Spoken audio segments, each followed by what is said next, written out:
We'll see what happens with it. We'll see if she plays, but I'm not really expecting any upfront answers from the Indiana Fever. They're liars. The whole organization is just full of liars. You can't trust nobody. And that's that when it comes to the Fever. Now, Behind closed doors in professional sports, power isn't just measured by championship rings. It's measured in boardrooms, media contracts, and corporate control. When Caitlin Clark stepped onto a 1BA court, she triggered an immediate economic earthquake that shattered television viewership records, filled arenas that had been half empty for decades, and paved the way for a revolutionary $2.2 billion broadcasting deal. But while fans around the world celebrated this unprecedented rise, a dark power struggle was erupting behind the scenes. Key figures across the league felt threatened by the sudden shift in attention, leading to intense internal jealousy, whisper campaigns, and accusations of outright career sabotage. Rumors began circulating that rival executives and veteran factions were actively trying to undermine the rookie's momentum both on and off the court. The situation became so volatile that NBA Commissioner Adam Silver reportedly had to step into the shadows, delivering a stern, non-negotiable warning regarding illegal trade blockades and backroom tampering. What was supposed to be a golden era for women's basketball had suddenly devolved into a high-stakes corporate war, where million-dollar contracts and legendary reputations hung in the balance. When Clark made her professional debut, the entire financial architecture of the sport changed overnight. Arenas across the country were forced to relocate games to massive NBA venues just to accommodate the overwhelming demand, and ticket prices on the secondary market skyrocketed to unheard-of levels. Yet, instead of a universal celebration, this overnight explosion created immediate panic among long-standing front office executives and veteran players. Athletes who had spent over a decade carrying the league on their backs while playing in front of small crowds suddenly found themselves completely overshadowed by a single rookie. Front offices that had operated under traditional roster strategies for years were suddenly forced to rewrite their playbooks, creating an environment ripe with resentment. Whispers began spreading that certain legacy figures inside the sport were deeply disturbed by how much power and media leverage was being concentrated in one young star. It didn't take long for that quiet resentment to turn into an active effort to regain control of the narrative. As the season progressed, the hostility stopped being a secret and began spilling directly onto the hardwood in full view of national television audiences. Hard fouls that went way beyond standard physical basketball became a regular occurrence, with rival defenders aggressively targeting Clark game after game. The media circus intensified when high-profile incidents, like Chennedy Carter's notorious shoulder check, dominated sports highlight shows for weeks, sparking endless debates about whether veterans were crossing the line. Legendary figures like Cheryl Swoops added fuel to the fire, with controversial public comments that repeatedly questioned Clark's accomplishments, creating an undeniable rift across the basketball ecosystem. But what casual viewers watching at home didn't realize was that the physical play on the court was merely a symptom of a much larger, far more sinister campaign happening inside executive offices. Key figures were attempting to construct an environment so hostile that it would limit Clark's impact and preserve the league's old political hierarchy. Right in the eye of this rising storm was Stephanie White, a brilliant tactical mind who found herself in an impossible position while head coaching the Connecticut Sun. Behind closed doors, White was dealing with an unprecedented amount of corporate drama, internal disagreements over roster strategy, and intense pressure from front office leadership.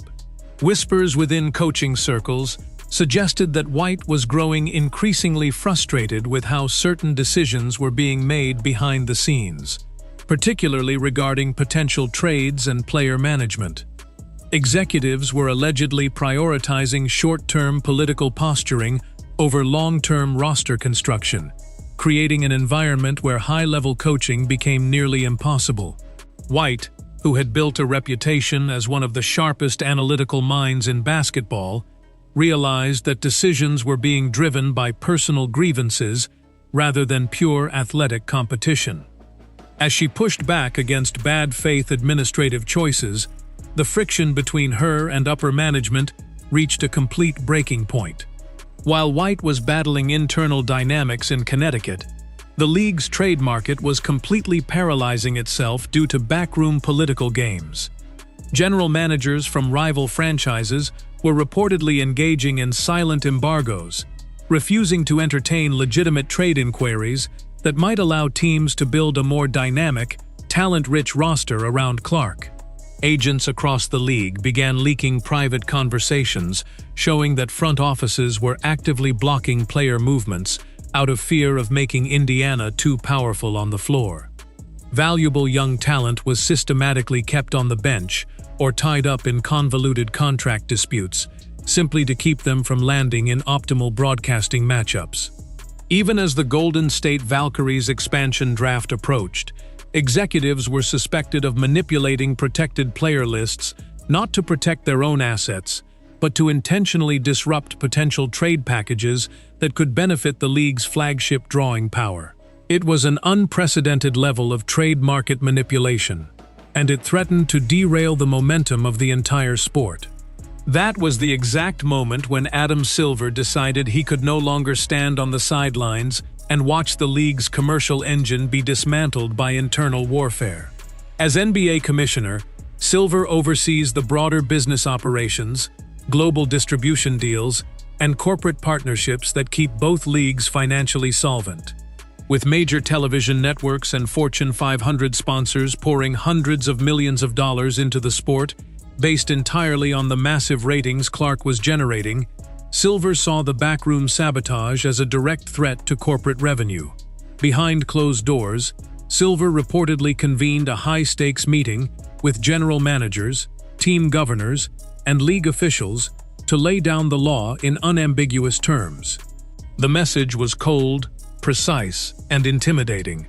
Any franchise caught engaging in bad faith trade blockades, improper tampering, or deliberate roster manipulation designed to sabotage the league's broadcast product would face severe, game-changing penalties. Silver's warning was described by league insiders as an absolute shock to the system, stripping away any illusion that front offices could operate like independent fiefdoms without corporate oversight.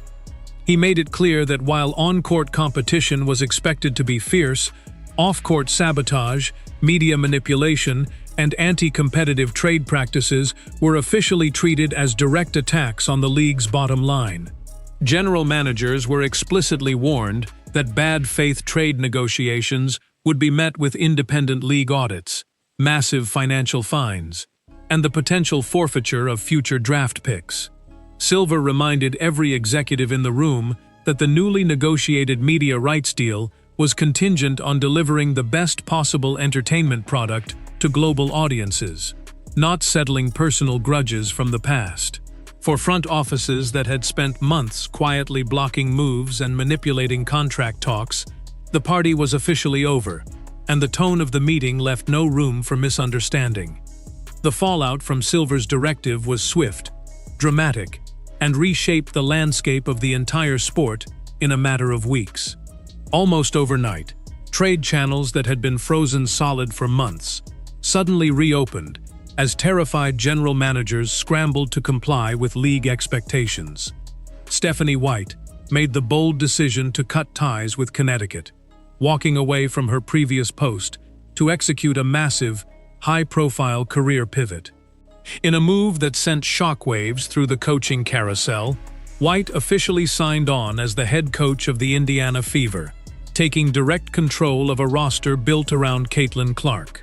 The transition sent an unmistakable signal throughout the industry. The corporate mandate was winning, and those who tried to play political games were being left behind. Front offices that had spent months resisting change were suddenly forced to fall in line, realigning their entire operational structures around the massive commercial reality of the new era.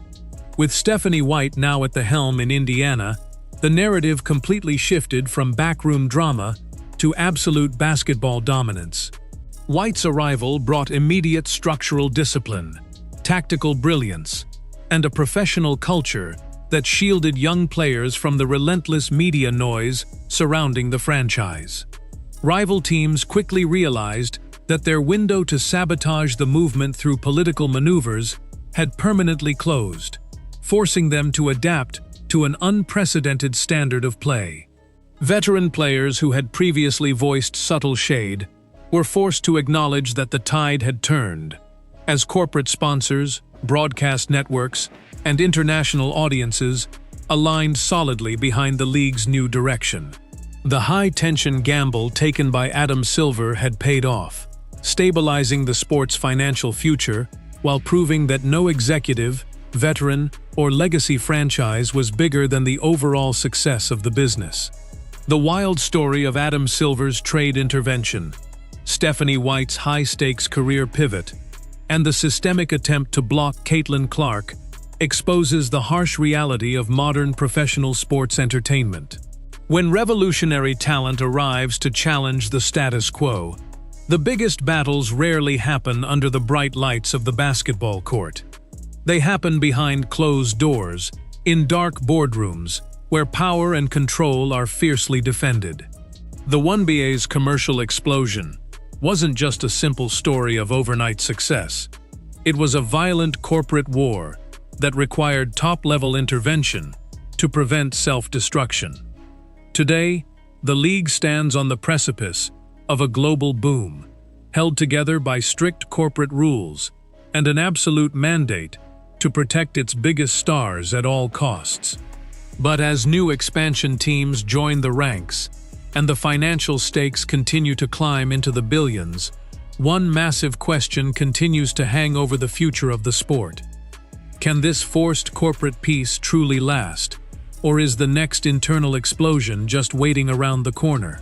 The seismic shift that hit professional women's basketball was never just about a single player hitting deep three-pointers. It was about the sudden, aggressive commercialization of a sport that had spent nearly 3 decades operating under a completely different business model. For years, the NBA operated as a tightly knit, almost insular community, where legacy relationships, draft politics, and slow, incremental growth were the norm. When Clark exploded onto the national stage during her collegiate run and brought tens of millions of brand new viewers with her, she effectively demolished that legacy model overnight.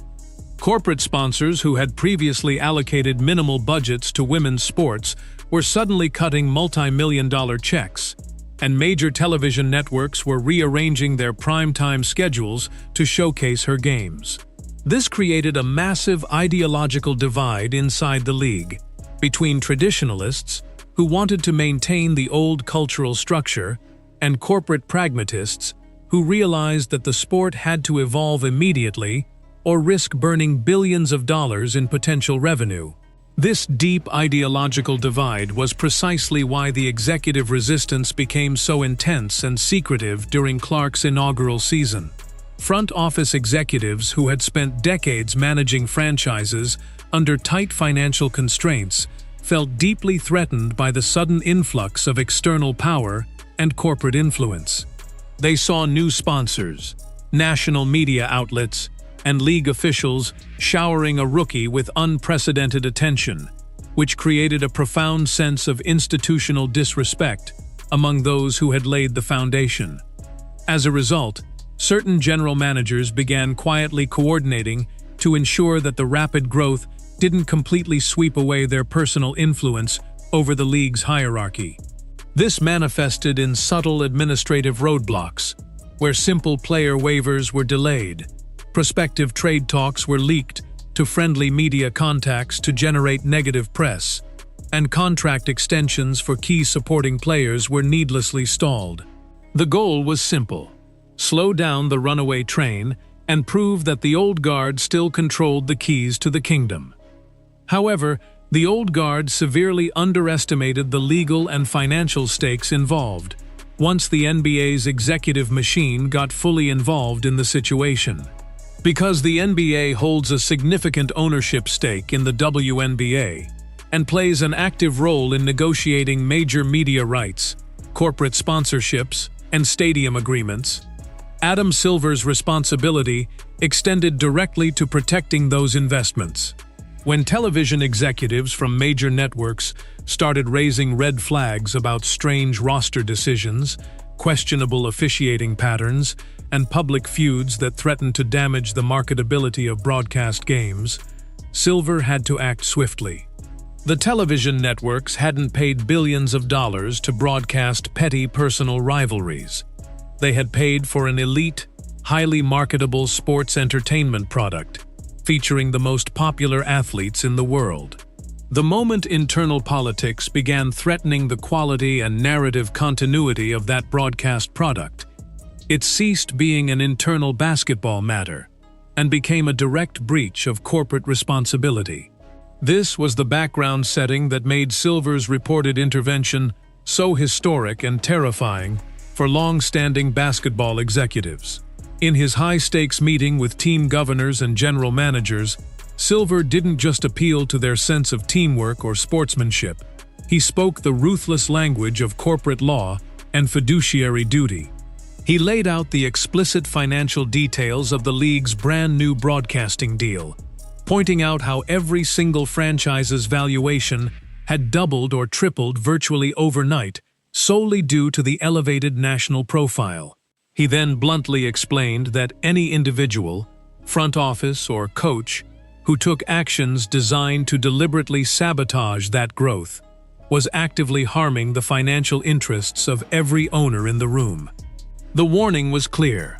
If a general manager engaged in illegal tampering, refused to enter good faith trade negotiations, or deliberately tried to suppress player talent to spite a rival, the league office would use its full regulatory power to intervene, fine the organization millions of dollars, and remove the guilty executives from their positions.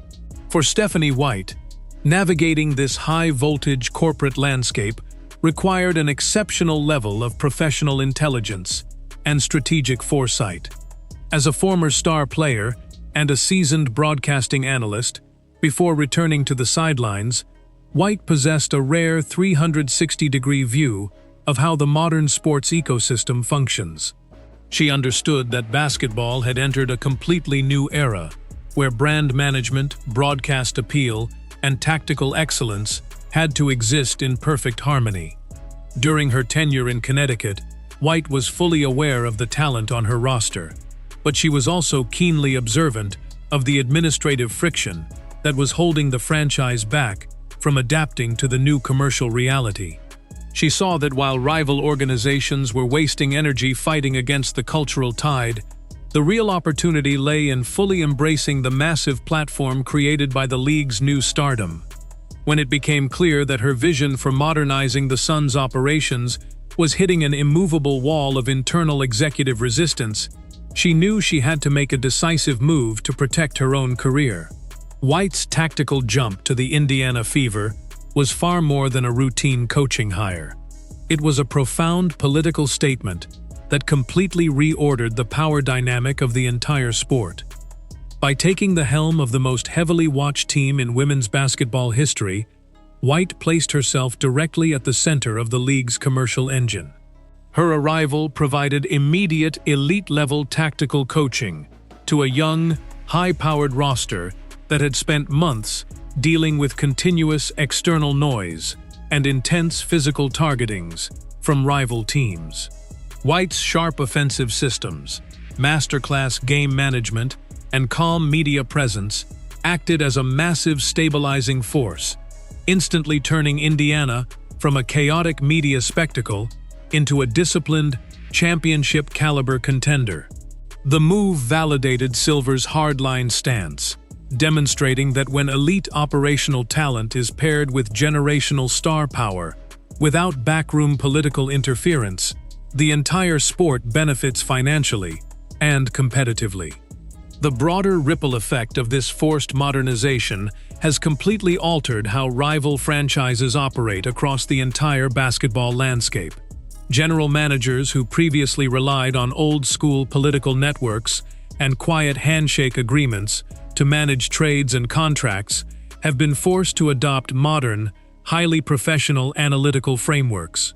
The trade market, once plagued by personal rivalries and silent embargoes, has transitioned into a highly competitive, fast-moving business environment where bad faith dealings are quickly exposed and penalized